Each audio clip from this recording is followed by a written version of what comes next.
스마트폰을 켜는 순간 우리는 선택을 시작합니다. 이 사진에 좋아요를 누를까? 저 스토리에 반응할까? 이 릴스를 끝까지 볼까? 하루에 수백 번, 우리도 모르게 에너지를 쏟아붓고 있죠. 그런데 말입니다.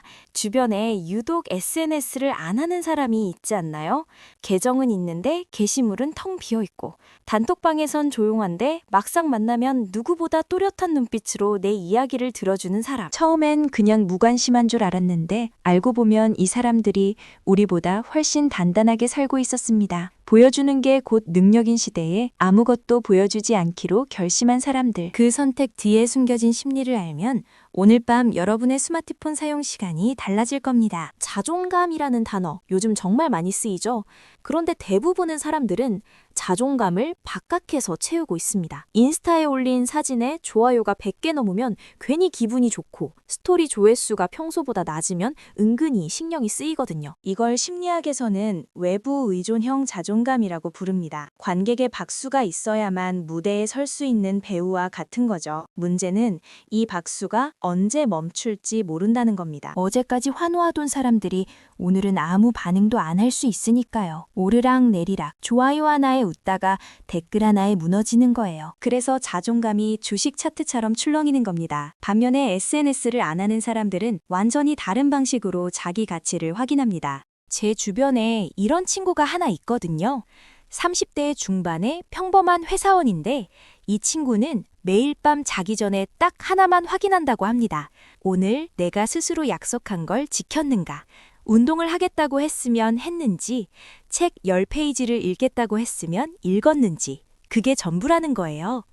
누가 봐주지 않아도 괜찮고 누가 칭찬해주지 않아도 흔들리지 않는다고 하더라고요. 심리학자들이 이런 사람들을 실제로 연구했더니 흥미로운 결과가 나왔습니다. SNS를 자주 하는 그룹은 자존감이 하루에도 몇 번씩 흔들렸지만 SNS를 멀리하는 그룹은 자존감이 놀라울 정도로 일정했거든요. 외부 평가에 흔들리지 않는 내면의 중심이 있었던 겁니다. 비유하자면 자체 발전기를 가진 사람들인 셈이죠. 외부 전력이 끊겨도 남들의 인정이 사라져도 스스로 에너지를 만들어내는 구조. 이게 바로 진짜 자존감입니다. 이 뇌는 스마트폰 배터리와 비슷합니다. 아침에 눈 뜨면 100%로 시작하지만 결정을 내릴 때마다 조금씩 닳아요. 뭘 입을지, 뭘 먹을지, 회의에서 어떤 말을 꺼낼지, 이런 사소한 선택들이 쌓이면 저녁쯤엔 배터리가 바닥나는 거죠. 뇌과학에서는 이걸 결정 피로라고 부릅니다. 실제로 이스라엘에서 판사들의 판결 패턴을 분석한 유명한 연구가 있었거든요.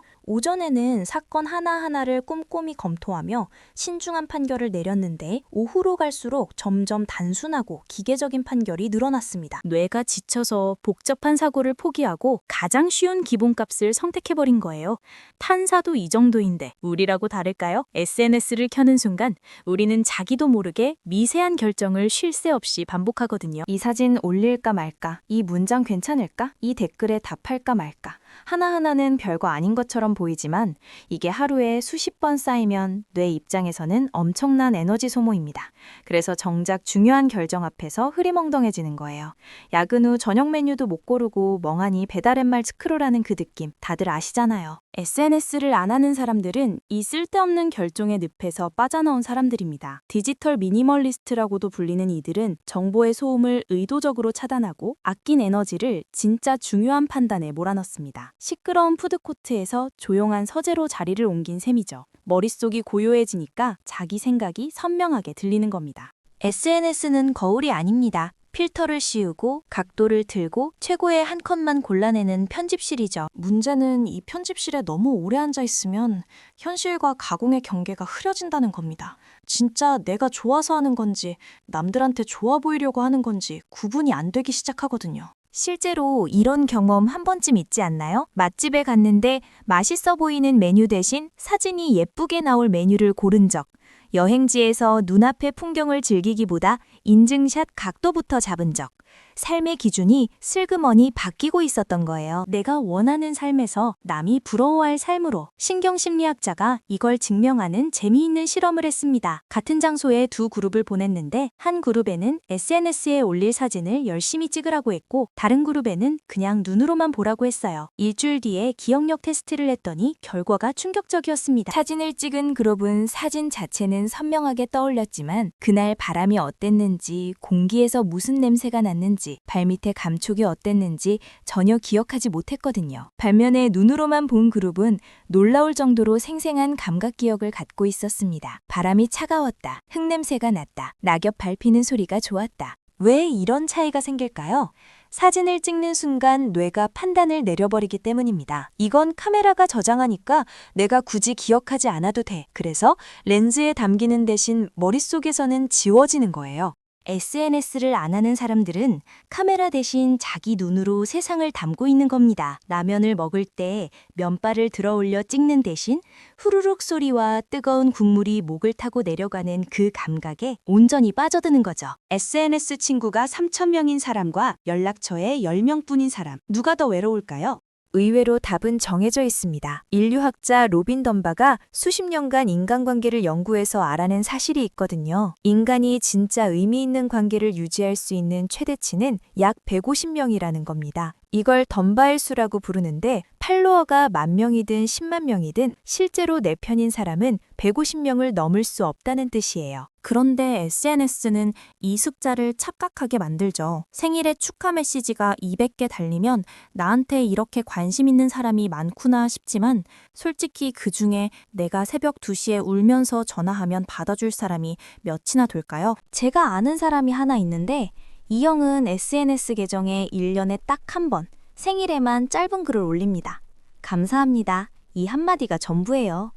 처음엔 그냥 귀찮은 사람인 줄 알았거든요. 그런데 알고 보니 이 형은 소중한 사람 10명한테만 1년 내내 집중하고 있었습니다. 한 달에 한 번은 반드시 만나고 친구, 부모님 생신도 챙기고 누가 아프면 제일 먼저 병원에 나타나는 사람이었어요. 수백 명에게 흩뿌리는 피상적인 관심 대신 10명에게 진심을 쏟는 방식을 선택한 거죠. 넓은 밭에 씨앗 1000개를 뿌리고 방치하는 농부와 작은 화분 10개를 매일 정성껏 돌보는 사람이 있다면 결국 꽃이 피는 건 어느 쪽일까요? SNS를 안 하는 사람들은 관계를 숫자가 아니라 깊이로 측정하는 사람들입니다. 클릭 한 번으로 만들어지는 연결이 아니라 시간과 정성을 들여야만 자라나는 관계를 믿는 거예요.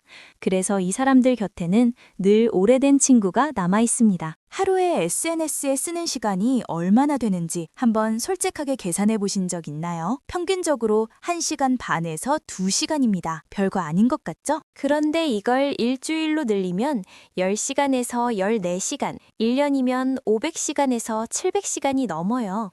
700시간이면 책을 100권 읽을 수 있고 새로운 외국어 하나를 중급까지 끌어올릴 수 있는 시간이거든요. 경제학에 기회비용이라는 개념이 있습니다. 어떤 선택을 하면 그 시간에 할 수 있었던 다른 것을 포기하게 된다는 거죠. SNS를 스크롤하는 그 2시간 동안 우리가 포기하고 있는 것들의 목록은 생각보다 깁니다. 어느 작가 한 분 이야기를 해볼게요. 이분은 3년 전까지만 해도 매일 트위터와 인스타를 들락거리면서 시간을 보냈거든요. 글을 써야 하는 사람이 정작 남의 글만 읽고 있었던 거예요. 그러다 어느 날 결심하고 SNS를 완전히 끊었습니다. 그리고 그 시간에 매일 1시간씩 글을 쓰기 시작했는데 놀랍게도 1년 만에 장편소설 2권을 완성했어요. 매일 1시간이 모이니까 365시간이 되고 그 시간이 결국 작품이 된 겁니다. SNS를 안 하는 사람들은 시간이 없다고 불평하는 대신 시간을 직접 만들어낸 사람들이에요. 누군가는 그 시간에 운동을 해서 몸이 달라졌고 누군가는 자격증 공부를 해서 커리어가 바뀌었고 또 누군가는 그냥 멍하니 앉아 생각을 정리하는 시간으로 썼습니다. 핵심은 SNS를 하느냐 안 하느냐가 단순히 취향의 문제가 아니라는 겁니다. 그건 무엇을 이루느냐, 아무것도 이루지 못하느냐의 갈림길이 될 수 있거든요. 연봉 5천만 원이면 적지 않은 돈이죠. 그런데 옆자리 동료가 억대 연봉이라는 걸 알게 되는 순간 갑자기 내 통장 잔고가 초라해 보이기 시작합니다. 객관적으로는 아무것도 달라진 게 없는데 기분은 완전히 달라지는 거예요. 인간의 행복이란 게 이렇게 잔인합니다. 절대적인 숫자가 아니라 옆 사람과의 차이에서 결정되거든요. 심리학에서는 이걸 상향 비교라고 부릅니다. 나보다 나은 사람과 끊임없이 비교하면서 스스로를 깎아내리는 심리 기제인데 SNS는 이 상향 비교를 구조적으로 만들어내는 기계예요. 스코를 한 번 내릴 때마다 누군가의 승진 소식, 누군가의 해외여행, 누군가의 럭셔리한 일상이 눈앞을 스쳐 지나가잖아요. 문제는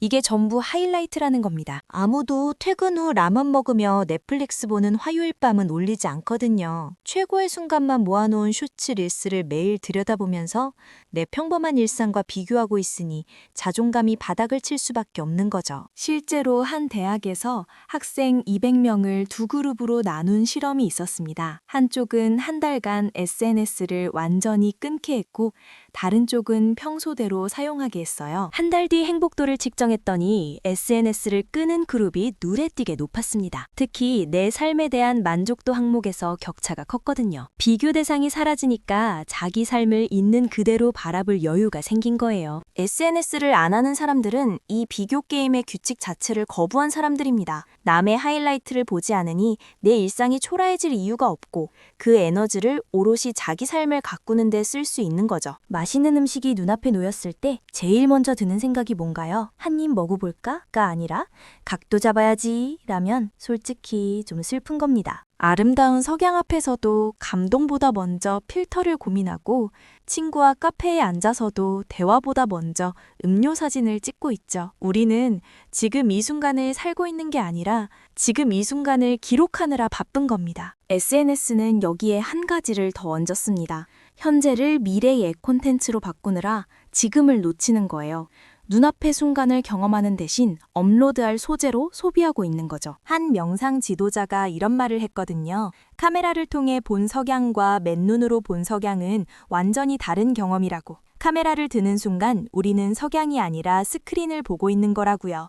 이 말이 참 뼈를 때리더라고요. SNS를 안 하는 사람들은 이 스크린을 치워버린 사람들입니다. 커피를 마실 때 잔을 감싸는 손바닥의 온기를 느끼고 산책할 때 발끝에 닿는 낙엽의 바스락거림에 귀 기울이고 친구와 만나면 렌즈가 아니라 눈을 맞추며 대화에 빠져들죠. 거창한 게 아닙니다. 그냥 지금 이 순간을 온전히 사는 거예요. 그런데 이 단순한 일이 요즘 시대에는 가장 어려운 능력이 되어버렸습니다.